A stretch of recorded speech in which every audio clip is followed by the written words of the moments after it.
Praise lord madam, అందరికీ వందనాలు. ఆ దేవుడు తన కృపను బట్టి మళ్ళీ మరొక పునరుత్థాన దినమున మరొకసారి దేవుని వాక్యం ధ్యానించుకునే అవకాశం దయచేసిన దేవునికి వందనాలు చెల్లిస్తూ, ఈ రోజు మూల వాక్యం లూకాసు వార్త 1వ అధ్యాయం 5వ వచనం. లూకాసు వార్త 5వ అధ్యాయం 1వ అధ్యాయం 5వ వచనం.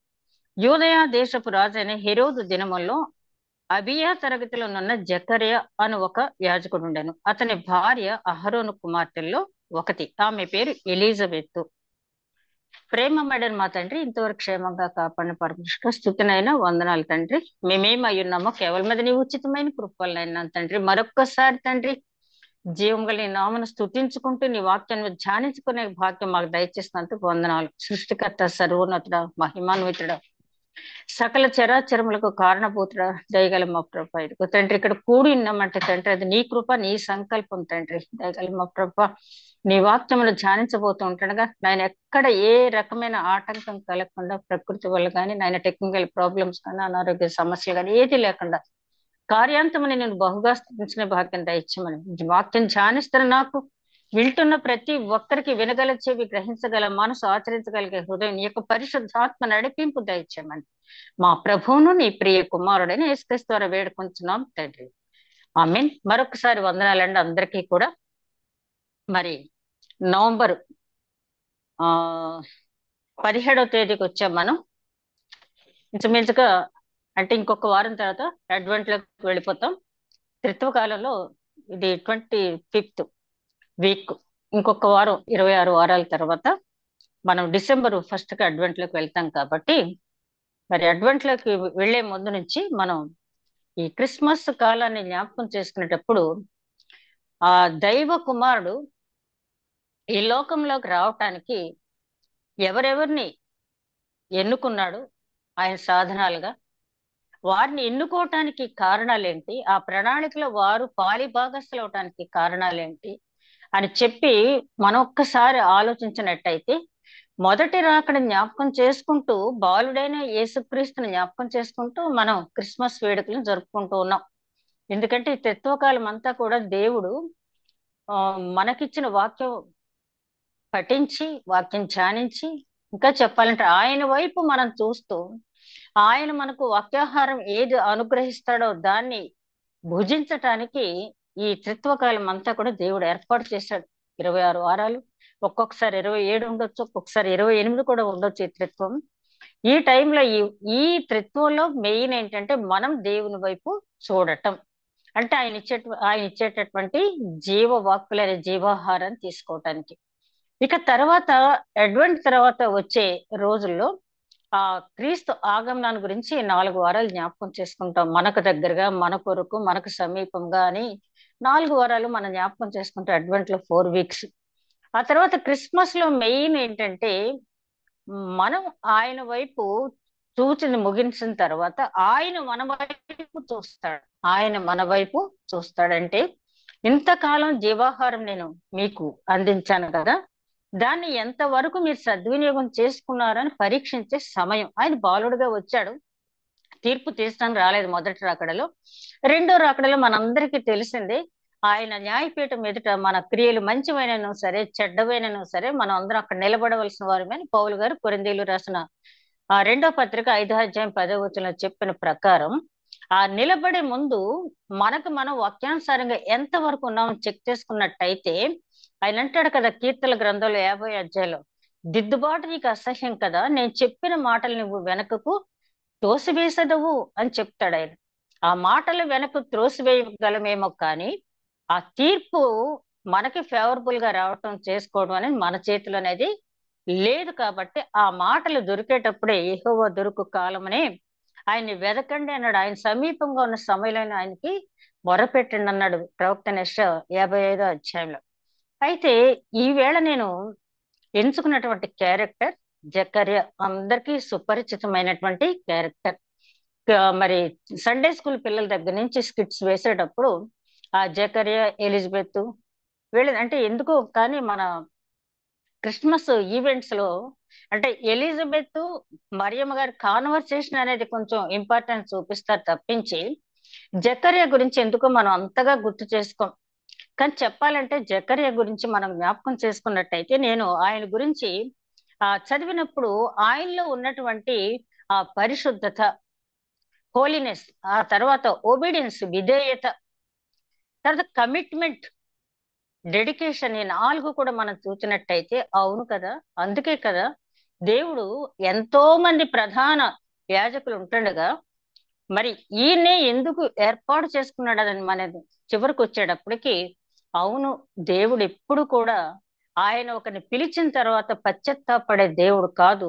ఆయన పిలుపు, ఆయన సెలక్షన్ ఎప్పుడు కూడా బాగానే ఉంటుంది. బాగానే కాదు, బాగుంటుంది. పేతురు గారిని చూస్తే మరి అలా బొంకాడు, లేకపోతే అల్ప విశ్వాసి అని అనిపించుకున్నాడు, ఇదేంటి పేతురు గారు అని అనుకుంటాం మనం. కానీ ఆయన లైఫ్ ఎండింగ్ వచ్చేటప్పటికి ఆయన ఆయన వలె నేను సిలువ వేయటానికి అర్హుని కాదు, కానీ నన్ను కాళ్ళు పైకి తల క్రిందకి పెట్టి తల క్రిందులుగా సిలువ వేయండి అని చెప్పి ఆయనగా ఆయన భార్య కూడా మరి హతసాక్షులైపోయిన విధానాన్ని చూస్తే, అంటే ఎందుకు దేవుడు కొన్ని కొన్ని పరీక్షలు భక్తుల జీవితాల్లో పెడతాడంటే మనల్ని ఆ సువర్ణాన్ని తయారు చేసేటప్పుడు, బంగారు వస్తువుని తయారు చేసేటప్పుడు 7 సార్లు దాన్ని ఎట్లయితే శుద్ధి చేస్తారో ఆయన ఎన్నుకున్న వారిని కూడా అట్లాగే శుద్ధి చేస్తాడు. యోబు గురించి మనకు తెలుసు. ఆ శ్రమలను ఆయన దేవుని తట్టు తిరిగాడు కాబట్టి యోబు నీతిమంతుడయ్యాడు. ఈ జకర్యా గురించి మనం గమనించినట్లయితే 5వ వచనం నుంచి, యూదయ దేశపు రాజైన హేరోదు దినముల్లో అబియా తరగతిలో ఉన్న జకర్యా అను యొక్క యాజకుడు ఉండెను. అతని భార్య అహరోను కుమార్తెలు ఒకటి, ఆమె పేరు ఎలిజబెత్. వీరిద్దరు ప్రభు యొక్క సకలమైన ఆజ్ఞల చొప్పునను న్యాయ విధుల చొప్పునను నిరపరాధులుగా నడుచుకొనుచు దేవుని దృష్టికి నీతిమంతులుగా ఉండిరి. ఎలిజబెత్ గుడ్రాలైనందున వారికి పిల్లలు లేకపోయిరి, మరియు వారిద్దరూ బహుకాలం గడిచిన వృద్ధులైరి. ఈ స్టోరీ అంతా మనకు తెలుసు. ఇక్కడ మనం పరిశీలించవలసింది ఏంటంటే, హేరోదు దినముల్లో ఈ హేరోదు ఆ అంతిపస్ తర్వాత రెండో అతను హేరోదు అనేది ఆ చక్రవర్తులకి ఇవ్వబడినటువంటి బిరుదు. మనందరికి తెలుసు. యూదయ ప్రాంతం ఈ అలాగే అదేంటి ఇస్రాయేల్ ప్రాంతం అనేది మనకి తెలుసు. షోమ్రోన్ రాజధానిగా ఉన్న ఇస్రాయేలీలు. ఈ యూదయ ప్రాంతానికి ఆ రోజులో రోమన్ ప్రభుత్వం హేరోదుని గవర్నర్ గా అక్కడ నియమించడం జరిగింది. చక్రవర్తి అనేవాళ్ళు, గవర్నర్ కాదు, కానీ అప్పుడు గవర్నర్ పిలాతు. అయితే ఈ హేరోద్ అనేది వాళ్ళకి ఇచ్చినటువంటి బిరుదు. ఈ హేరోద్ తండ్రి ఒక సైన్యాధిపతిగా ఉండేవాడు. ఆ తర్వాత అతని కుమారుడైనటువంటి ఈ హేరోదుని మహాహేరోదు అనేవాడు. మహాహేరోదు యేసుక్రీస్తు పుట్టినప్పుడు ఈయనే ఉన్నాడు. యేసుక్రీస్తు సిలువ మరణ టైంలో ఉన్నటువంటి హేరోదు మరొక హేరోదు. ఈ హేరోదు చాలా క్రూరుడు. ఎంత క్రూరుడంటే, ఒకవేళ నేను ఎంత క్రూరుని కదా, నేను చనిపోయిన తర్వాత జనం ఏడవరేమో, ఆ కన్నీరు, ఆ దుఃఖం, ప్రలాపనలన్నీ నాకు వినాలని ఉంది అని చెప్పి ఆ దేశంలో ముఖ్యులైన వాళ్ళని చంపించి ప్రజలు హాహాకారాలు చేస్తూ దుఃఖపడుతూ ఉంటే, అమ్మయ్య నేను చనిపోయినప్పుడు ఒకవేళ జనం ఏడవకపోయినా నేను నా జీవితానికి సరిపడా దుఃఖాన్ని నేను ఆస్వాదించాను అనుకున్నాడంట. అంత క్రూరుడు హేరోదు. మరి అందుకే 2 సంవత్సరాల లోపున్న పిల్లల్ని చంపేయమని ఆజ్ఞ ఇచ్చినటువంటి, క్రూరమైనటువంటి ఆజ్ఞ జారీ చేసినటువంటి ఈయన రోజుల్లో ఈ జకర్యా అనే ఆయన ప్రధాన యాజకుడిగా ఉన్నాడు. ఈయన అబియా తరగతికి చెందినవాడు. అబియా తరగతి అంటే మొదటి దినవృత్తాంతాల గ్రంథంలో దావీదు మహారాజు చనిపోయే ముందు గాయక బృందాన్ని, కళాకారులను అందరినీ కూడా ఏర్పాటు చేశాడు. తన కుమారుడు ఎక్కడ కూడా అడ్మినిస్ట్రేషన్ లో ఏ రకమైన ఇబ్బందులు పడకుండా అన్ని ఏర్పాట్లు చేసి యాజకులను కూడా చక్కగా ఆయన ఏం చేశాడంటే 24 తరగతులుగా విభజించాడు. 24 తరగతులుగా విభజించాడు. ఎందుకని ఆ విభజనని మనం తర్వాత స్టడీ బైబిల్ అని చూస్తే, అంటే కొంతమంది బలవంతులు, కొంతమంది బలం లేని వాళ్ళు ఉన్నారు. ఒక కుటుంబ పెద్ద ప్రధాన యాజకుడు అయిన తర్వాత ఆ కుటుంబంలోనే వాళ్ళే మళ్ళీ తర్వాత యాజకులు అవుతారేమో, అలా కాకుండా ఒక వరుస ప్రకారం 24 మంది కంప్లీట్ అయిన తర్వాత మళ్ళీ మొదటి వరుసకి రావాలి అని చెప్పి దావీదు గారు చక్కటి ఏర్పాటు చేశారంటే, ఈ అబియా తరగతికి చెందినటువంటి జకర్యా తన యాజకత్వం నిర్వహించేటప్పటికి 1000 సంవత్సరాలకు ముందే దావీదు ఏర్పాటు చేశాడు. ఆ 1000 సంవత్సరాల పైనుంచి కూడా ఈ క్రమం జరుగుతూనే ఉంది. ఈ అబియా అనే మాటకి యెహోవా మా తండ్రి అని అర్థం. యెహోవా మా తండ్రి. అంటే అంత నిష్ట కలిగినటువంటి వారు అబియా తరగతిలో చెందినవారు. కాబట్టి ఈ 24 మందిని విభజన చేసిన 24 తరగతులు చేసినప్పటికీ కూడా జాన్ ద బాప్టిస్ట్ జన్మించటానికి దేవుడు ఎన్నుకున్న తరగతి అబియా తరగతి. ఎందుకంటే వారు చాలా నిష్ఠ కలిగినటువంటి యాజకులు. యెహోవాయే మా తండ్రి, ఈ లోక సంబంధమైన తండ్రి కాదు కానీ మా తండ్రి యెహోవాయే అని చెప్పి సృష్టికర్త గురించి వాళ్ళ ఒక మంచి కాన్ఫిడెన్స్ ఉన్నటువంటి జనులు. కాబట్టి ఆ తరగతి నుంచి వచ్చినటువంటి జకర్యాని దేవుడు ఎన్నుకోవటం జరిగింది. ఇక జకర్యా అనే పేరుకి యెహోవా స్మరించును అని అర్థం. యెహోవా స్మరించినట్టే యెహోవా స్మరిస్తాడని కాదు మన పేరు. అంటే యెహోవా మరిచిపోడు మనల్ని. యెహోవా వాళ్ళు ఎప్పుడు అనుకునే వాళ్ళంట, ఈ జకర్యా అనే పేరు గల వ్యక్తులు, దేవుడు మమ్మల్ని మరిచిపోలేదు, దేవుడు మమ్మల్ని మరిచిపోడు. కీర్తన గ్రంథంలో కూడా చూస్తాం దేవుడు మనల్ని మరిచిపోలేదని చెప్పి. ఈ జకర్యా అనే మాటకి యెహోవా స్మరించడంటే యెహోవా జ్ఞాపకం చేసుకున్నాం. పరిశుద్ధ గ్రంథంలో ఓల్డ్ టెస్ట్మెంట్ లో ఈ జకర్యా అనే నామధేయం గల వాళ్ళు 30 మంది ఉన్నారు. ఈ 30 మంది గురించి చెప్పాలంటే మనకు చాలా టైం పడుతుంది, కానీ పైగా అంతగా ప్రాధాన్యత వాళ్ళ గురించి ఎక్కడా కూడా ఇవ్వలేదు. కానీ ఈ 30 మందిలో ముగ్గురు మాత్రం మనకి బాగా తెలిసిన వాళ్ళు. ఒకళ్ళు ఎవరంటే జకర్యా గ్రంథం రాసిన వాళ్ళు, ప్రవక్త అయిన జకర్యా. ఒక జకర్యా అయితే మత్తయి సువార్త 23వ అధ్యాయంలో యేసుక్రీస్తు అక్కడ ఉన్నటువంటి యూదులతో పరిసయ్యులతో చెప్పిన మాట, ఇదిగో మీ దగ్గరికి జ్ఞానుల్ని ప్రవక్తల్ని పంపిస్తున్నాను, వాళ్ళని మీరు రాళ్లతో కొట్టి చంపి పట్టణం వెలుపలకు మీరు తరిమేస్తారు, ఎందుకంటే మీరు దానికి అలవాటు పడ్డారు అని చెప్పి వాళ్ళని అంటూ, బలిపీఠమునకు దేవాలయముకు మధ్య చంపినటువంటి బరకియా కుమారుడైనటువంటి జకర్యా రక్తం భూమి మీద నుంచి ఇంకా ఆ నీతిమంతుడైన జకర్యా రక్తం ఇంకా మొరపెడుతూనే ఉంది. ఎవరి జకర్యా అంటే యెహోయూదా అనే ప్రధాన యాజకుడి కుమారుడు ఎలీషబ. ఇతని తల్లి పేరు. వీళ్ళ చరిత్ర ఏంటంటే, మనకి పరిశుద్ధ గ్రంథంలో ఒకే ఒక చెడ్డ తల్లి ఉంటది, అతల్య అని. ఆ అతల్య ఆమెకి సింహాసనం మీద పదవి మీద వ్యామోహంతో తనే రాణి కావాలని చెప్పి తన వారసులందరినీ కూడా మనవలతో సహా చంపించేసింది. ఆ టైంలో అక్కడ ఉన్నటువంటి అతల్యాకు పుట్టిన కుమార్తె యెహోషబతు, ఆమె చాలా ఉత్తమురాలు. ఆమె ఏం చేస్తుందంటే, నా అన్నకి వారసత్వం లేకుండా పోకూడదు, నా అన్న కుమారుని నేను పెంచాలని చెప్పి సంవత్సరంలోపు కుర్రాడిని తీసుకుని ఒక దాది సహాయంతో పెంచుద్ది. 7 సంవత్సరాలు పెంచిన తర్వాత వాళ్ళు ఎంత నీతిమంతులంటే, యెహోయూదా ప్రధాన యాజకుడు, అతనికి 7 కుమారులు ఉన్నారు. మొత్తానికి అంతమంది కుమారులు ఉన్నారు. కానీ ఈ భార్య భర్తలు ఇద్దరు కూడా తన కుమారులో ఎవరినైనా సింహాసనం మీద కూర్చోబెట్టాలి అనుకోలేదు, కానీ తన అన్న కుమారుడైన యోవాషుని కూర్చోబెట్టాలని అనుకున్నారు. అనుకుని యెహోయూదా అన్ని సలహాలు ఇస్తూ చక్కగా సింహాసనం మీద మాత్రం ఆ మేనల్ని కూర్చోబెట్టి పరిపాలన సాగించాడు. ఈ ప్రధాన యాజకుడైనటువంటి యెహోయూదా ఉన్నంత కాలం కూడా ఆ రాజ్యం చాలా సుభిక్షంగా ఉంది. ఆ తర్వాత ఏమైందంటే, ఆయన మరణించిన తర్వాత ఇశ్రాయేలీలకు మామూలే కదా విగ్రహారాధన అంటే, వాళ్ళు పడి చచ్చిపోతారు. మళ్ళీ విగ్రహారాధన మొదలు పెట్టారు. మొదలు పెట్టేటప్పటికి యెహోయూదా కుమారుడైనటువంటి జకర్యా దాన్ని ఖండిస్తాడు. ఖండించి, మీరు చెయ్యొద్దు, విగ్రహారాధన చెయ్యొద్దు అంటే అతని మీద లేనిపోయిన మాటలు చెప్పి మమ్మల్ని అవమానపరుస్తున్నాడు, మా విగ్రహాలు మమ్మల్ని ఆరాధించుకునేవట్లేదని చెప్తే ఆ రాజు గుడ్డిగా ఒక ఆజ్ఞ ఇస్తాడు, ఎవరైతే వాళ్ళని ఆటంకపరుస్తున్నారో వాళ్ళని చంపేయండి అని చెప్పి. ఎంత ద్రోహం అంటే, ఏ తల్లి అయితే ఇతన్ని పెంచిందో ఆ తల్లి కుమారుని చంపేయటానికి ఆజ్ఞ. అంటే నాకైతే చదువుతుంటే మొత్తానికి నాయనమ్మ రక్తం అంటారు కదా, అతల్య రక్తం ఇతరులో ఉందేమో, అంత క్రూరమైన ఆజ్ఞ ఇచ్చాడు అనుకున్నాను. అప్పుడు చంపేసినప్పుడు వాళ్ళు తీసుకెళ్లి ఏం చేస్తారంటే, దేవాలయానికి బలిపీఠానికి మధ్యన అతన్ని చంపేస్తారు. ఈ యెహోయూదాకి మరొక పేరే బరకియా. ఆ బరకియా కుమారుడైనటువంటి జకర్యా రక్తం ఇంకా మొరపెడుతూనే ఉందంటాడు. ఆయన ఒక జకర్యా, ఈ గ్రంథం రాసిన ఆయన ఒక జకర్యా. మూడో ఆయన మనకి ఈ బాప్తిస్మం ఇచ్చు యోహాన్.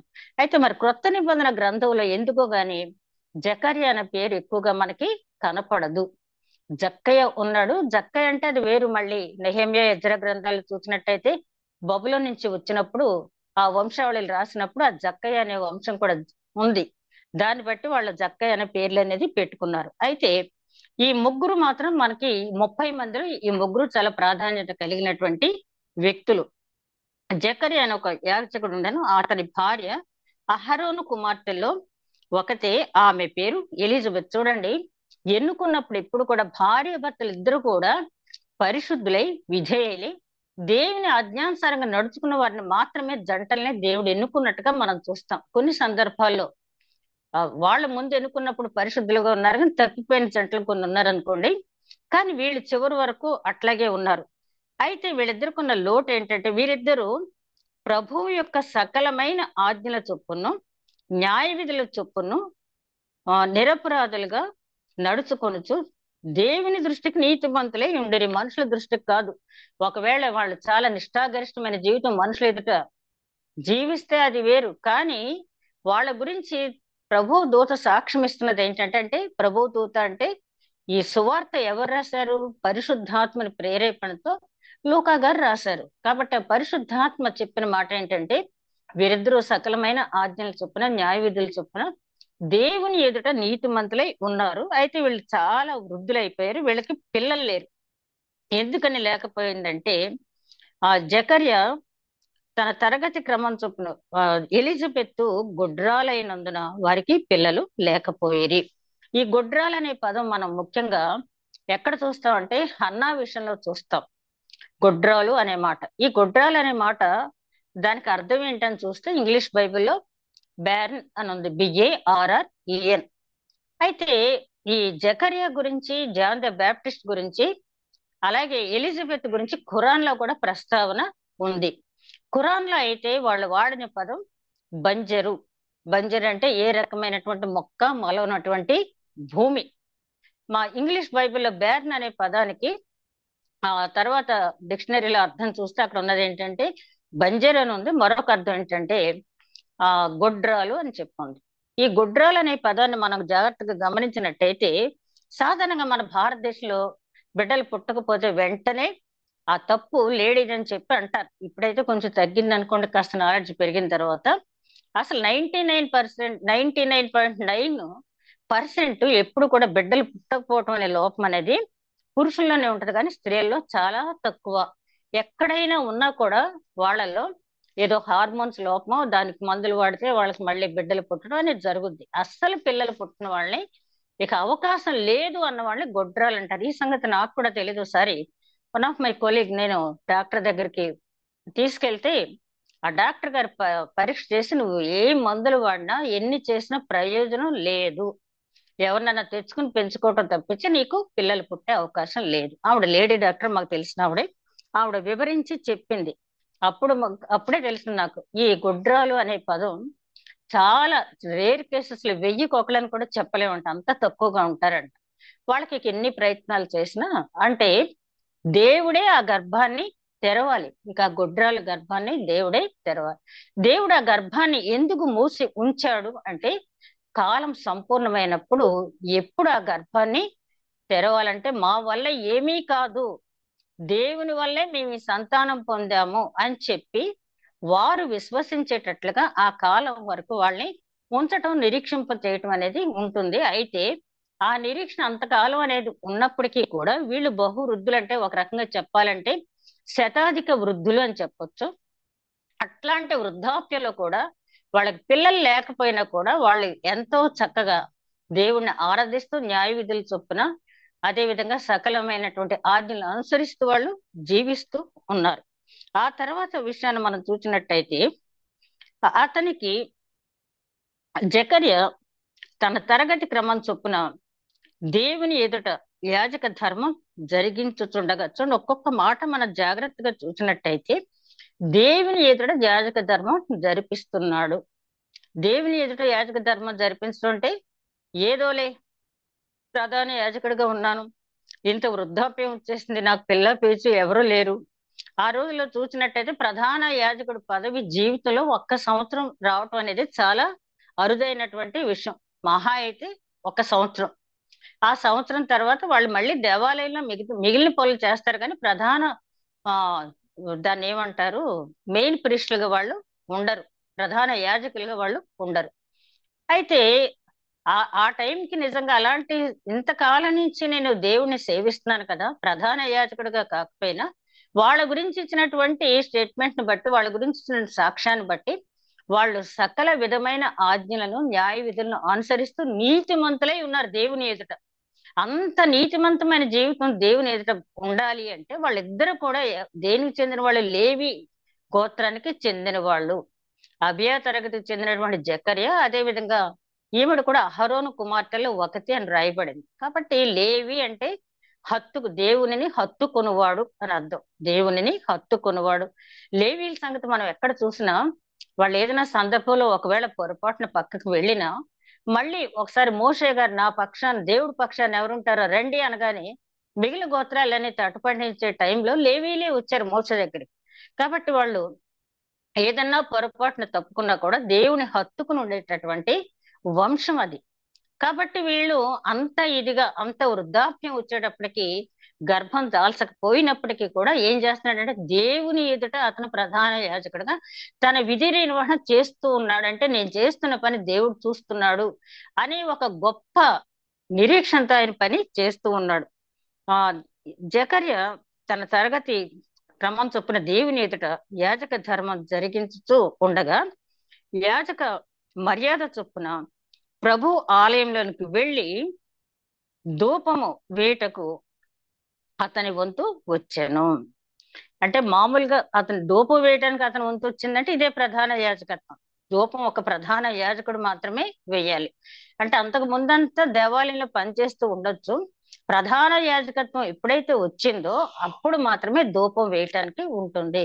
అయితే ధూపం వేసే అవకాశం రానప్పుడు కూడా దేవుని ఎదుట యాజక ధర్మం జరిపించాడు. ఇతను జరిపించడమే కాకుండా భార్య కూడా అన్ని విధాలా ఇతనితో అనుసరిస్తూ వెళ్ళింది. ఆ మర్యాద చొప్పున ధూపం వేయటానికి వెళ్ళాడు. ధూప వేయ సమయమున ప్రజలు సమూహం అంతయు వెలుపల ప్రార్థన చేయుచుండగా, నాకు ఈ వాక్యం చదువుతుంటే ఒక డౌట్ వచ్చింది. పాస్టర్ గారు ఎంతో కష్టపడి ప్రేయర్ చేస్తూ ఉంటారు చర్చిలో. ఎంతమంది పాస్టర్ గారి ప్రేయర్తో ఏకీభవిస్తారు? అసలు పాస్టర్ గారి ప్రేయర్ లో ఏమేమి మెయిన్ అంశాలు పెట్టి చేశారని గమనించేవాళ్ళు కూడా చాలా తక్కువ. పైగా ఈ పాస్టర్ గారు ఏంటి ఎంతసేపు చేశారు ప్రార్థన? ఇంటికెళ్ళి వంట చేసుకోవాలి, లేకపోతే ఈయనకంటే పనులుండు, ఈయన పార్సనేజ్ ఇక్కడే ఉంటది కదా, అందుకని ఎంతసేపు అయినా ప్రార్థన చేస్తాడు. ఆ సణుగుడు గొణుగుడు ఉంటదే తప్పించి మన ప్రధాన యాజకుడు మన పక్షాన ప్రార్థిస్తూ ఉన్నాడు, మనం కూడా ప్రార్థించాలి అనే సెన్స్ ఉండేవాళ్ళు చాలా ఈ రోజుల్లో అయితే చాలా తక్కువగానే ఉంటున్నారు. ఆ రోజుల్లో మరి జనం ఆ ప్రధాన యాజకుడు ప్రార్థన చేస్తుంటే వీళ్ళు కూడా ఏకీభవించి ప్రార్థన చేస్తున్నారంట. ప్రభు దూత ఆ టైంలో ప్రార్థన చేస్తుండగా ప్రభు దూత ధూప వేదిక కుడివైపున నిలిచి అతనికి కనబడగా జకర్య అతను చూచి తొందరపడి భయపడిన వాడయ్యను. అప్పుడు ఆ దూత అతనితో, జకర్య భయపడకుము, నీ ప్రార్థన వినపడింది, నీ భార్యని ఎలిజబెత్ నీకు కుమారుని కనును, అతనికి యోహాను అని పేరు పెట్టుదువు. ఆ ధూపవేది కుడి పక్కన ఒక దూత నిలబడ్డాడు. ఆ దూత ఎవరు? గాబ్రియేలే, మనకు తెలుసు కదా, గబ్రియేల్ దేవదూత. అయితే అతను చెప్పాడు, తన పేరు చెప్పేటప్పటికి ఆయన చెప్పాడు కదా. ఆ అప్పుడు ఆ దూత అతనితో, జకర్య భయపడకుము. దూత పేరు ఇక్కడ చెప్పలేదు కానీ నా తర్వాత వచనాల్లో ఉంది. అయితే ఆ దూతను చూడగానే భయపడ్డాడు. ఎందుకంటే ఇది వరకు రోజులో దూతను చూస్తే మళ్ళీ బ్రతికి బయటపడటం అనేది చాలా కష్టం అని కొంతమంది ఎంతో విశ్వాసులు కూడా నమ్మారు. అట్లా భయపడకుండా ఉన్న వాళ్ళని మనం చూస్తే అబ్రహాం ఒక ఆయన, తర్వాత ఆ యబ్బోకు రేవు దగ్గర పోరాడినప్పుడు కూడా యాకోబు కూడా భయపడలేదు. అదే విధంగా దానియేలు కూడా దూతను చూసి భయపడినట్టుగా మనం చూడం. కొంతమంది మాత్రం దూతను చూడగానే భయపడ్డారు. ఎందుకంటే ఆ రోజుల్లో దూత కనపడితే ఏదో మాకు మూడింది అనే ఒక అభిప్రాయం. కాబట్టి దూత అన్నాడు, నువ్వు భయపడకు, ఇదిగో నీ కుడ్రాలైన నీ భార్య ఒక కుమారుని కంటుంది, అతనికి యోహాను అని పేరు పెడుతూ, అతడు ప్రభు దృష్టికి గొప్పవాడై ద్రాక్షరసమైనను మధ్యమైనను త్రాగక తన తల్లి గర్భమున పుట్టినది మొదలుకొని పరిశుద్ధాత్మతో నిండుకున్నవాడై ఇశ్రాయేలీయుల్లో అనేకులను ప్రభువైన వారి దేవుని వైపునకును త్రిప్పునని, మరియు అతడు తండ్రుల హృదయము పిల్లల తట్టుకును అవిధేయుల హృదయం నీతిమంతుల జ్ఞానము అనుసరించుటకును త్రిప్పి ప్రభు కొరకు ఆయత్తపడి ఉన్న ప్రజలను సిద్ధపరచుకై ఏలియా యొక్క ఆత్మయు శక్తియు గలవాడై ఆయనకు ముందుగా వెళ్ళును కనుక నీకు సంతోషము మహా ఆనందము కలుగును, అతడు పుట్టినందున అనేకులు సంతోషించురు. ఈ జకర్య గారికి దూత చెప్పాడు ఏంటంటే, అయ్యా భయపడకు, నీకు ఒక కుమారుడు పుడతాడు, అతనికి యోహాన్ అని పేరు పెడతావు, అతను ఇలా ఉంటాడు, మద్యం ముట్టడు. ఆ లైఫ్ స్టైల్ అంతా మనం జాన్ ద బాప్టిస్ట్ గురించి ధ్యానించుకునేటప్పుడు ఇంకా వివరంగా ధ్యానించుకుందాం. ఆ పుట్టబోయే కుమారుడు ఎలాగుంటాడో చెప్పి ఏలియా ఆత్మతోనూ శక్తితోనూ ఉంటాడు అతను అన్నాడు. ఇక్కడే చాలా మంది పొరపడతారు. ఏంటంటే ఆ ఏలియా ఈయనే అని చెప్పి. ఏలియా ఆయన కాదు. ఆ ఏలియాని మనం ప్రకటన గ్రంథంలో కూడా చూస్తాం. ఒకానొక సందర్భంలో యేసుక్రీస్తుని కూడా ఏలియా ఆత్మతో శక్తితో పోల్చడం జరిగింది. అంటే ఏలియా ఆత్మ శక్తి అంటే ఆ పట్టుదల, ఆ బలము, ఆ పట్టుదల, దేవుని కార్యం పట్ల ఉన్నటువంటి ఒక ఆసక్తి ఆ ఏలియా ఆత్మ శక్తి అంటే చెప్పి, కాబట్టి నీ కుమారుడు ఇట్లా ఉంటాడు కాబట్టి నీకు మహా ఆనందం కలుగుద్ది. అంతేకాదు ఆ బిడ్డను బట్టి అనేక మంది సంతోషిస్తారని చెప్పాడు. జకర్యా ఇది నాకు ఎలాగో తెలియను, నేను ముసలివాడును, నా భార్యయు బహుకాలం గడిచినదని ఆ దూత చెప్పగా, దూత నేను దేవుని సముఖమందు నిలుచు గబ్రియేలు నీతో మాట్లాడుకును ఈ సువర్తమానము నీకు తెలియచేయటకు పంపబడుతునని, మరియు నా మాటలు వాటి కాలమందు నెరవేరును, నీవు వాటిని నమ్మలేదు కనుక ఈ సంగతులు జరుగు దినము వరకు నీవు మాటలాడక మౌని అయి ఉండు అని అతనితో చెప్పాను. ప్రజలు జకర్యా కోసం కనిపెట్టి ఉండగా ఆలయం నందు అతడు ఆలస్యం చేసినందున ఆశ్చర్యపడేది. అతడు వెలుపలకు వచ్చినప్పుడు వారితో మాట్లాడలేకపోయినప్పుడు ఆలయం నందు అతనికి దర్శనము కలిగినదని వారు గ్రహించిరి. అప్పుడు అతడు వారికి సంజ్ఞలు చేయిచు మోగవాడై ఉండెను. అతడు సేవ చేయి దినములు సంపూర్ణమైనప్పుడు తన ఇంటికి వెళ్ళెను. మనం ఒక్కొక్క లైన్ మామూలుగా చదివేసుకుని వెళ్ళిపోతే ఏమి ఉండదు అందులో. కానీ అది చెప్పేశాడు. నేను వచ్చింది ఎక్కడి నుంచి అనుకున్నా, పరలోకం నుంచి వచ్చాను, గబ్రియేలు నా పేరు, నీకు ఈ సువార్తమానం అందించడానికి దేవుడు నన్ను ఇక్కడ పంపించాడు, నీవు నా మాట నమ్మలేదు కనుక ఇదంతా జరిగే వరకు నువ్వు మోగవాడవై ఉంటావు అని చెప్తాడు. ఈ మాటను పట్టుకుని చాలా మంది జకర్యాకి దేవుడు శిక్ష విధించాడు అంటారు. శిక్ష కానే కాదది. అంటే అతనిలో నమ్మిక కలిగించడానికి, అతనికి విల్ పవర్ పెంచడానికి, ఇదిగో ఇది జరిగే వరకు, నీకు కుమారుడు అనుగ్రహింపబడే వరకు కూడా నీవు మోగవాడు అవుతావు అని దూత చెప్పిన వెంటనే అతని నోరు మూత పడిపోయింది. అంటే ఆ దూత చెప్పిన మాటలన్నీ నిజమే. నా కుమారుడు పుడతాడు, నేను వృద్ధుణ్ణే, కానీ నా భార్య వృద్ధురాలే. శరీర సంబంధంగా మేము ఆలోచించకూడదు. శరీర సంబంధంగా అయితే మృతతుల్యమైన శరీరమే మాది, నా భార్యది గాని నాది గాని. కానీ దేవుడి కార్యం మా పట్ల జరుగుద్ది. దానికి ఒక సూచక క్రియ, ఆ ఒక మహత్కార్యం నా పట్ల దేవుడు చేశాడు అని నమ్మటానికి ఆ నోరు అనేది మూతపడింది. బైబిల్ సరిగ్గా చదవకుండా చాలా మంది ఈ వాక్యాన్ని చెప్పినప్పుడు నేను విన్నాను. అదిగో చూసారా, నమ్మలేదు కనుక జకర్యాకి దేవుడు శిక్ష విధించేశాడు. ఏదో వీళ్ళకి దేవుడు వెంటనే చెప్పినట్టు. జకర్యా లాంటి భక్తుడికి దేవుడు అంత వెంటనే శిక్ష విధించేసేటటువంటి కఠిన హృదయుడు కాదాయన. ఆయన ఏంటంటే ఇతనిలో విల్ పవర్ రావాలి, దేవుని కార్యం నా పట్ల జరుగుద్దని విశ్వసించినప్పుడే అతడికి ఆ కుమారుడు అనుగ్రహింపబడతాడు. కాబట్టి ఆ రకంగా చేయటం అనేది జరిగింది. ఇంకా ముఖ్యమైనటువంటి విషయం ఏంటంటే, ఇది అయిన తర్వాత బయటకు వచ్చాడు, సంజ్ఞలు చేస్తూ మాట్లాడేటప్పటికి ప్రజలు గ్రహించేశారంటే ఏమని, ఇతనికి ఏదో దర్శనం లోపల కలిగింది అని. ఒకప్పుడైతే అలా లేట్ గా వస్తే ఏం చేసేవాళ్ళంటే, ఆ ప్రధాన యాజకుడికి నడుముకో దట్టి దానికి గంటలో కట్టి ఉంటే, ఒకవేళ యాజకుడు రాకపోతే, ఏ రకమైన శబ్దం రాకపోతే అతన్ని బయటికి ఆ తాడు ద్వారా బయటికి తీసుకొచ్చేసేవాళ్ళు. కానీ అంటే జకర్యా అటు ఇటు తిరుగుతూనే ఉన్నాడు కాబట్టి ఆ శబ్దం అనేది ఉంది, కానీ ఆయన రాలేదు.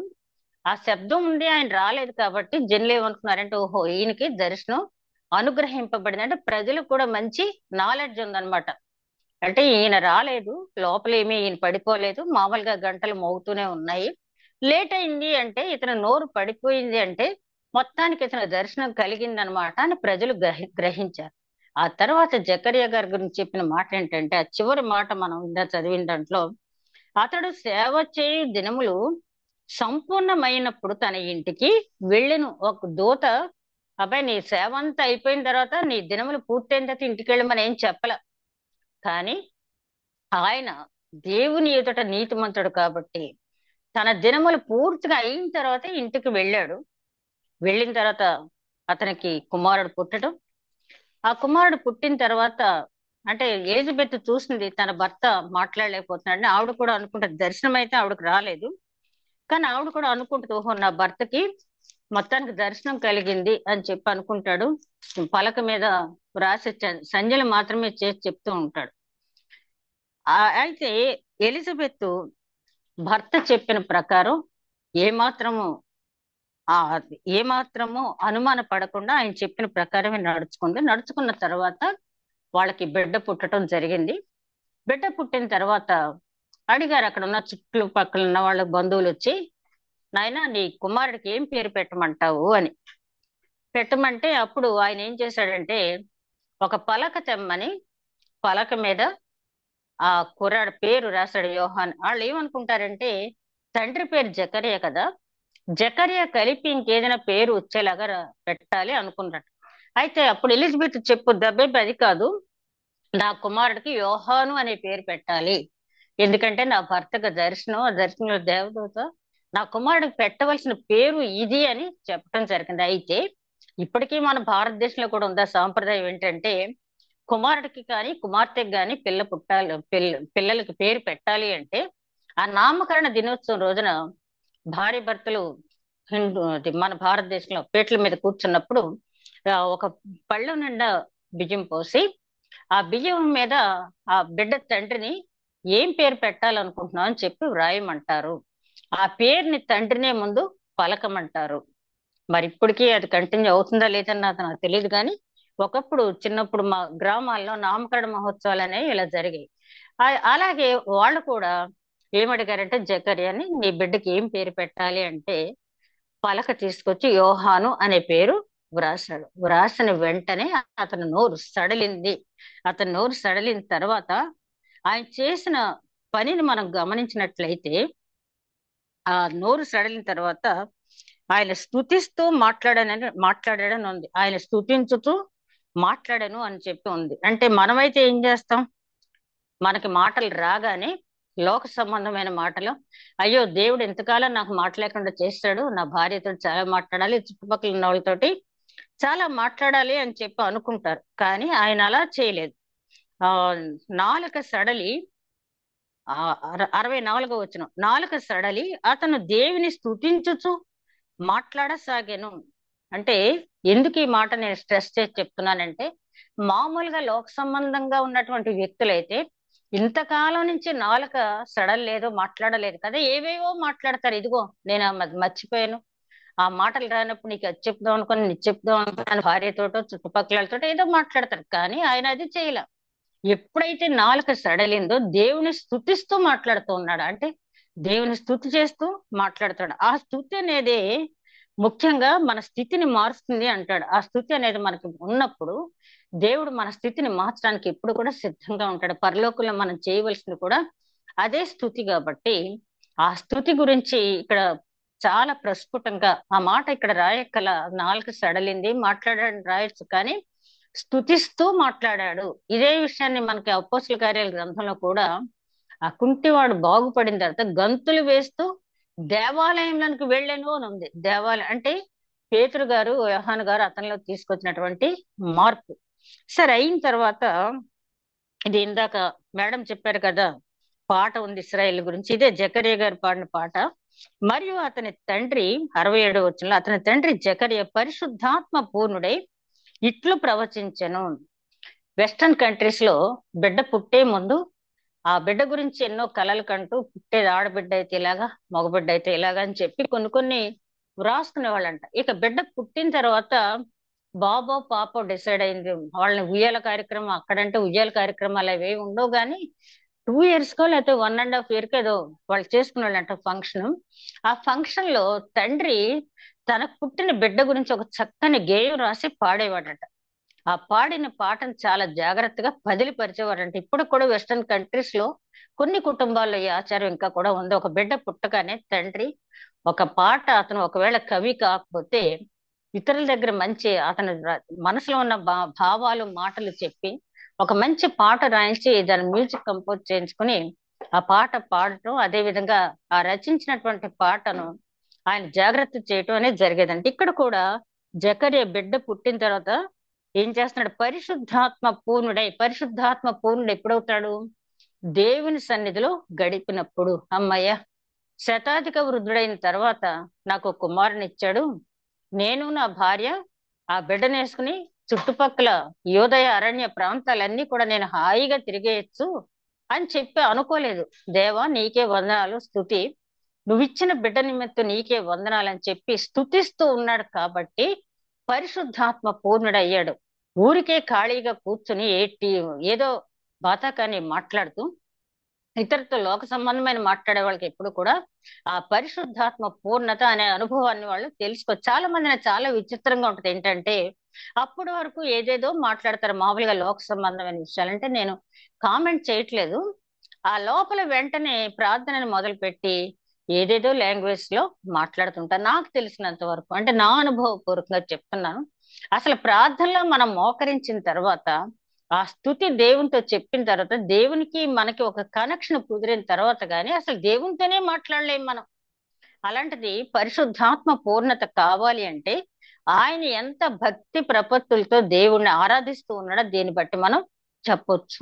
ఆ తర్వాత ఆయన పరిశుద్ధాత్మ పూర్ణుడైన తర్వాత ఎంత చక్కని గీతం రాశాడంటే, కొడుక్కి ప్రభువైన ఇశ్రాయేలు దేవుడు స్తుతింపబడును గాక, ఆయన తన ప్రజలకు దర్శనమిచ్చి వారికి విమోచన కలగచేసెను. ఎక్కడ ప్రజలకు ఎక్కడ దర్శనం ఇచ్చాడు?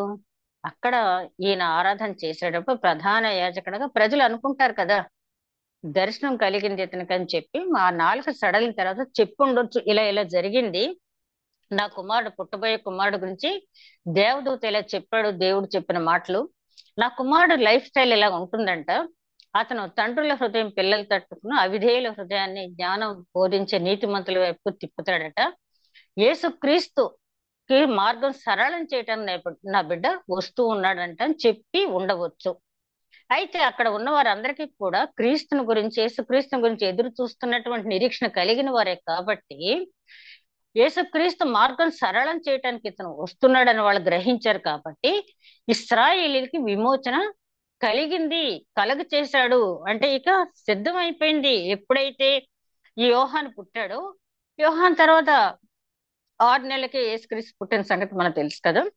కాబట్టి యేసుక్రీస్తు మనల్ని విమోచిస్తాడు అని చెప్పి ఆయన పాఠం అనేది, విమోచన కలుగ చేస్తాడు అనలేదు, కలుగ చేశాను అంటే ఆల్రెడీ యేసుక్రీస్తు ఈ భూమి మీద పుట్టడం అంటేనే విమోచన కలుగ చేయడానికి ఆయన వచ్చాడు. కాబట్టి ఆయన విశ్వసించిన వారందరికీ కూడా విమోచన కలిగింది అని చెప్పి ఆయన పాస్ట్ టెన్స్ లోనే చెప్తున్నాడు. అలాగే తన సేవకుడైన దావీదు వంశమునందు మరికొందరు రక్షణ శృంగంను, అనగా మన శత్రువుల నుండి మనల్ని ద్వేషించు వారందరి చేతి నుండి తప్పించి రక్షణ కలగ చేసిన ఆయన ఏం చేస్తాడంటే, రక్షణ శృంగం అనే మాట ఎక్కువగా ఓల్డ్ టెస్ట్మెంట్ లో వాడటం జరిగింది. ముఖ్యంగా దావీదు మహారాజు ఆయన రాసిన కీర్తనలో, నా కోట, నా శైలము, నా దుర్గము, నా రక్షణ శృంగము నీవే దేవా అంటాడు. రక్షణ శృంగము అంటే అపవాది నుంచి మనం తప్పించుకోవడానికి దేవుడు ఇచ్చేటటువంటి ఒక కోట మనకి ఆ రక్షణ శృంగం.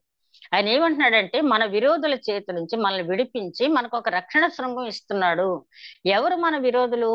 అపవాదిని అనుసరించే వాళ్ళు, అపవాది క్రియలు సమర్థించే వాళ్ళు, సాతాని క్రియలు చేసేవాళ్ళు, దైవ క్రియలను ద్వేషించే వాళ్ళు అందరూ కూడా మనకి విరోధులు. అట్లాంటి వారి చేతి నుంచి మనల్ని విడిపించి మనకు ఒక రక్షణ శృంగం కలగ చేశాడు. అంతే కదా. మరి ఆయన పుట్టిన తర్వాత ఆయన గురించి చెప్పడం మాట ఏంటి? తన ప్రజలను వారి పాపముల నుంచి ఆయనే రక్షించును, కాబట్టి ఆయనకి యేసు అని పేరు పెట్టుదురు అని చెప్పి చెప్పడం జరిగింది. అదే ఇక్కడ ముందుగా నేను చెప్తున్నాడు ఏంటంటే, తన సేవకుడైన దావీదు వంశమునందు మన కొరకు రక్షణ శృంగం, అనగా మన శత్రువుల నుండి మనల్ని ద్వేషించి వారందరినీ చేతి నుండి తప్పించి రక్షణ కలుగ చేశాను.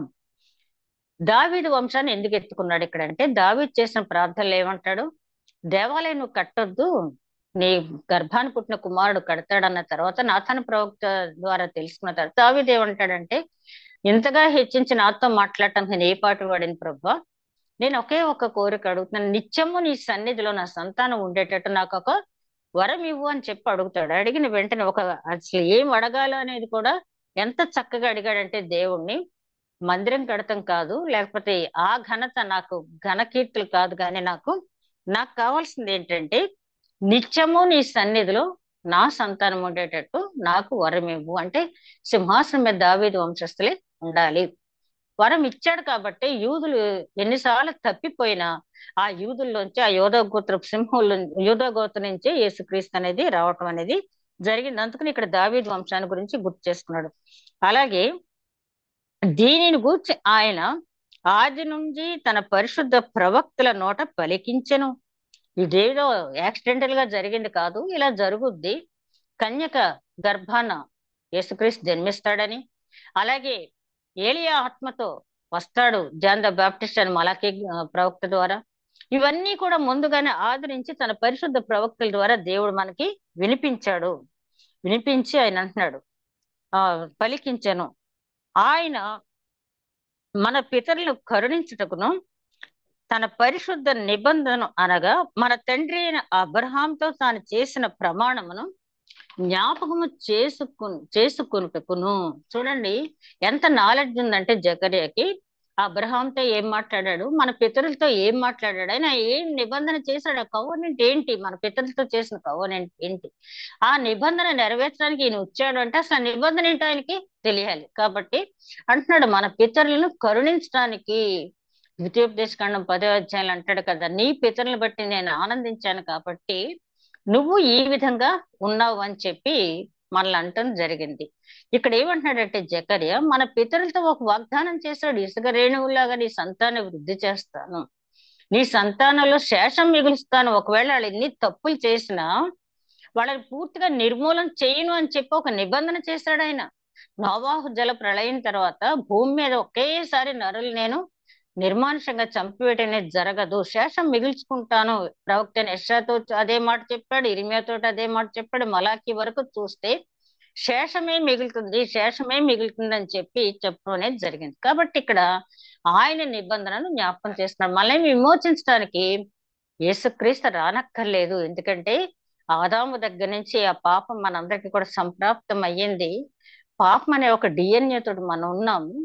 ఇట్లాంటి పాపులు రక్షించడానికి పరలోకాన్ని నుంచి ఆయన రావక్కర్లేదు, కానీ మన పితరులతో చేసినటువంటి వాగ్దానము, మన పితరులను కరుణించడానికి, అబ్రహాంతో చేసిన నిబంధన జ్ఞాపకం చేసుకోవటానికి ఇదంతా కూడా జరిగింది అని ఎవరితో చెప్తున్నాడు, తన కుమారుడికి చెప్తున్నాడు. కుమారుడికి అప్పుడు అర్థం చేసుకునే వయసు లేదు, కానీ నీ జన్మ ఇది, దేవుడు నిన్ను ఇందుకు ఇచ్చాడు, మాకు పుట్టడానికి మా గర్భాన్ని పుట్టినప్పటికీ పరిశుద్ధాత్మ సహాయం చేత నువ్వు పుట్టావు, నీ జీవితంలో దేవుని ప్రణాళిక అనేది ఒకటి ఉంది, కాబట్టి ఆ ప్రణాళికలో నువ్వు తప్పకుండా పాలి భాగస్వామి కావాలని కుమారుడు చెప్తున్నాడు. ఎందుకంటే అప్పటికే శతాధిక వృద్ధుడు జకర్య.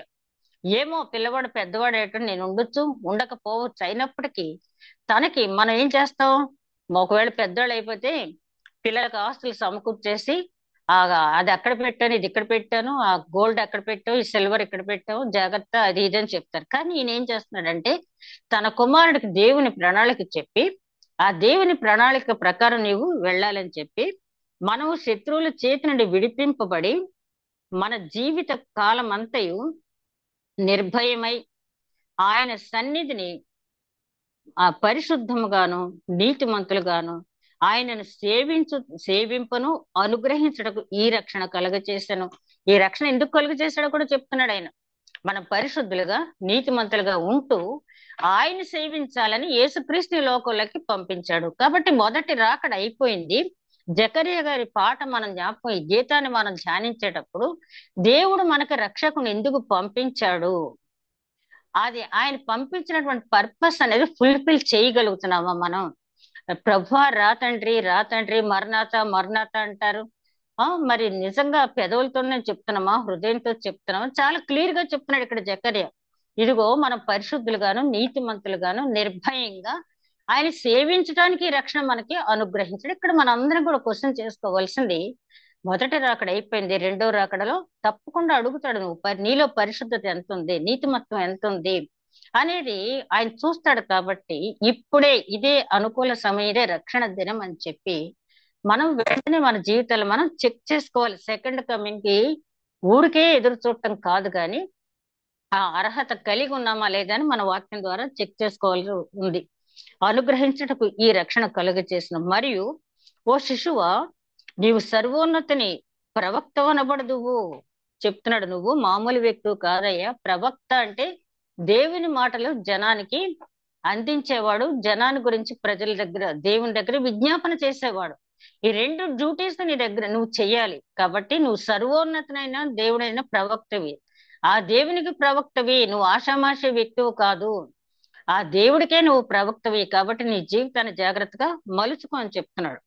మన దేవుడు మహావాత్సల్యమును బట్టి వారి పాపములు క్షమించటం వలన తన ప్రజలకు రక్షణ జ్ఞానము ఆయన అనుగ్రహించినట్లు ఆయన మార్గములు సిద్ధపరిస్తే నీవు ప్రభువునకు ముందుగా నడుతువు. అంటే రక్షణ జ్ఞానం అనుగ్రహించు జనానికి ఏంటంటే, మీరు రక్షణ పొందాలంటే మీ పాపములు క్షమింపబడాలి అని చెప్పి నువ్వు చెప్పు అందరికి. అందుకనే మత్తయి సువార్త 3వ అధ్యాయంలో పరిసయ్యులు సద్దూకయ్యులు వచ్చినప్పుడు, సర్ప సంతానమా మిమ్మల్ని ఇక్కడ రమ్మని చెప్పింది ఎవరు అని చెప్పి, ఇదిగో గొడ్డలి చెట్టున వేరున పెట్టబడి ఉంది, ఫలించిన ప్రతి చెట్టు అగ్నిలో వేయబడునని చెప్పి అక్కడ ఆయన చెప్తాడు. కాబట్టి ముందుగానే జకర్యా చెప్తున్నాడు, నువ్వు చేయవలసింది ఏంటంటే, రక్షకుడు వచ్చాడు, ఆ రక్షణ ఫలం మనం పొందాలి అంటే ముందు మనం మారు మనసు తగిన ఫలాలు మనం పొందాలి. అప్పుడు మనం క్షమాపణ పొందుతాము అని చెప్పి రక్షణ జ్ఞానం కలిగించు. రక్షణ నాకు కావాలి అనుకుంటే జనులు కేవలం రక్షణ కావాలి అనుకోవటం కాదు, కానీ మీరు రక్షింపబడాలంటే మీరు ఏం చేయాలని చాలా చక్కగా వివరించి చెప్పు అంటాడు ఆయన. ఆ తర్వాత ఆయన అంటాడు, ఆయన మార్గములను సిద్ధపరచుటకై నీవు ప్రభువునకు ముందుగా నడుతువు.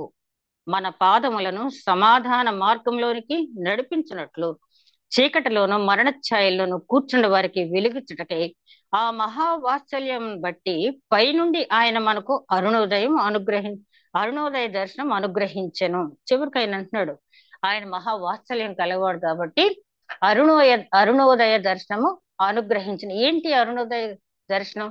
చూడండి, మన చాలా మంది భారతదేశంలో చాలా మంది చెప్తారు ఒక శ్లోకం, అసతోమ సద్గమయ, తమసోమ జ్యోతిర్గమయ, మృత్యోమ అమృతంగమయ. అసతోమ సద్గమయ అంటే తప్పు మార్గులను నడుస్తున్న నన్ను సన్మార్గులను నడిపించు. తమసోమ జ్యోతిర్గమయ అంటే నాలో ఉన్న అంధకారాన్ని తొలగించి నాకు వెలుగును ప్రసాదించు. మృత్యోమ అమృతంగమయ, మరణతుల్యమైన ఈ శరీరాన్ని కాకుండా నిత్యము జీవించే శరీరాన్ని, అమర్త్య దేహాన్ని నాకు ఇవ్వు అని యాజ్ఞవల్క మహర్షి ఆ ఋగ్వేదంలో ఆయన పాడినటువంటి ఆ ప్రార్థనని చాలా మంది భారతీయులు కూడా పాడుతారు భారతదేశంలో. దాని అర్థం ఫుల్ఫిల్ చేసింది ఎవరంటే, నేనే మార్గమును సత్యమును జీవమునై ఉన్నాను, నేను వెలుగై ఉన్నాను లోకమును కానీ యేసుక్రీస్తు చెప్పడం అనేది జరిగింది కదా. అందుకని వేదాల్లో కూడా బ్రహ్మపుత్ర అని మహా, కన్యసుతాయన్ మహా, పంచగాయన్ మహా అని చెప్పి అక్కడ కూడా చెప్పడం జరిగింది. కాబట్టి వాళ్ళు ఎవరి కోసం అయితే ఎదురు చూస్తున్నారో ఆయనే యేసుక్రీస్తు. ఇంకా ప్రపంచంలో చాలా మందికి ఇంకా తెలియదు. మన మీద ఉన్న భారం ఏంటంటే, మనం ముందు రక్షణ జ్ఞానం కలిగి ఉండి ఇతరులకు మనం చెప్పాలి. అరుణోదయ కాంతి, చీకటిలో కూర్చున్న వారంటే లైట్లు లేకుండా కూర్చున్నారని కాదు, రక్షణ జ్ఞానం లేకుండా వాళ్ళ వాళ్ళ మనసు నిండా చీకటి క్రియలతో నింపబడిన వారికి నువ్వు వాక్యం బోధించి వారి జీవితంలో కూడా వెలుగు నింపబడాలి. కాబట్టి ఆ యేసుక్రీస్తు వచ్చేటప్పటికి ఎత్తైన లోయలను సరిచేయాలి, ఎత్తైన కొండలను సరిచేయాలి, లోయలను ఎత్తి చేయాలి, మార్గం సరళం చేయాలంటే గర్విష్ఠులకు ఆ గర్వాన్ని విడిచిపెట్టేటట్టు, అదే విధంగా దీనులు తెలుసుకుని వాళ్ళు కూడా దేవుణ్ణి ఆరాధించేటట్టు ఆయన మార్గం నువ్వు సరళం చేయాలి. అంటే జనాన్ని నువ్వు ఆయన దగ్గరికి నువ్వు వాక్యం బోధించడం ద్వారా నీవు జనాన్ని తీసుకువెళ్ళాలి అని చెప్పి ఒక చక్కటి గేయం, ఈ జకర్యా గారు రాసిన గేయం చూస్తే నాకు నిజంగా మన బిడ్డలకి ఇట్లాంటి సండే స్కూల్కి వెళ్తున్నారు, ఏదో నేర్చుకుంటున్నారు, కానీ ఇంత చక్కగా జకర్యా తన కుమారుడికి నువ్వు ఈ భూమి మీదకి ఎందుకు వచ్చావు, పర్పస్ ఏంటి, నువ్వు చేయవలసింది ఏంటి, దేవుడు నిన్ను ఎందుకు పంపించాడు, నీ మీద ఉన్న భారం ఏంటి, నువ్వు ఎవరికి ప్రవక్తవు, ఇంత చక్కటి గేయం రాసి ఆయన ఇచ్చారు. నిజంగానే ఆయన ఊహించినట్టే ఆయన వృద్ధుడని కూడా చూడకుండా ఆనాటి మత మౌఢ్యంతో ఉన్న యూదులు, ఆ పరిసయ్యులు, ఎదోమీయులు అందరూ కలిసి వచ్చి మరి చరిత్ర చెప్తున్నటువంటి అంశం ఏంటంటే జకర్యాను కూడా చంపివేశారని, ఎక్కడ నీ కుమారుడు, ఎక్కడ నీ కుమారుడు అని చెప్పి అడిగితే తెలియదు అని చెప్తాడు. ఎందుకంటే ఎలిజబెత్ తన భార్యని ఎలిజబెత్కి ఇచ్చి జాన్ ద బాప్టిస్ట్ చిన్నతనంలోనే ఆ గుహల్లో దాచి పెంచు అని చెప్పి భార్యకి ఇచ్చి పంపించేసిన తర్వాత ఆయన్ని చంపేయటం అనేది జరిగింది. కాబట్టి ఆయన ఊహించినట్టే, ఏమో పిల్లవాడు పెద్దవాడాడు, నేను ఉంటానో ఉండను, కానీ దేవుని ప్రణాళిక ఏంటనేది నా బిడ్డకు నేను తెలియజేయాలి అని చెప్పి ఆయన పరిశుద్ధాత్మ పూర్ణుడై తన కుమారుడికి ఏదైతే చెప్పాలో అది చెప్పినటువంటి ధన్యజీవి. ఈవేళ జకర్యా జీవితాన్ని ధ్యానించిన మనం ఆయనలో ఉన్న పరిశుద్ధత, ఆయనలో ఉన్న విధేయత, ఆయనలో ఉన్నటువంటి కమిట్మెంట్, ఆయనలో ఉన్నటువంటి డెడికేషన్ మనలో ఉందా? రెండవ రాకడ కోసం కేవలం పెదవులతో మాత్రమే తండ్రి రా, కుమారుడా రా అని చెప్పి పరిశుద్ధాత్మడ రా అని పిలుస్తున్నామా? లేదా ఆ సిద్ధపాటు కలిగి రెండవ రాకడికి సంతోషంగా ఆయన ఎదుర్కొనే బిడ్డలుగా మనం ఉంటున్నామా? ఒకవేళ మనలో ఇంకా ఏమైనా సరి చేసుకోవాల్సిన అంశాలు ఉంటే సరి చేసుకుందాం.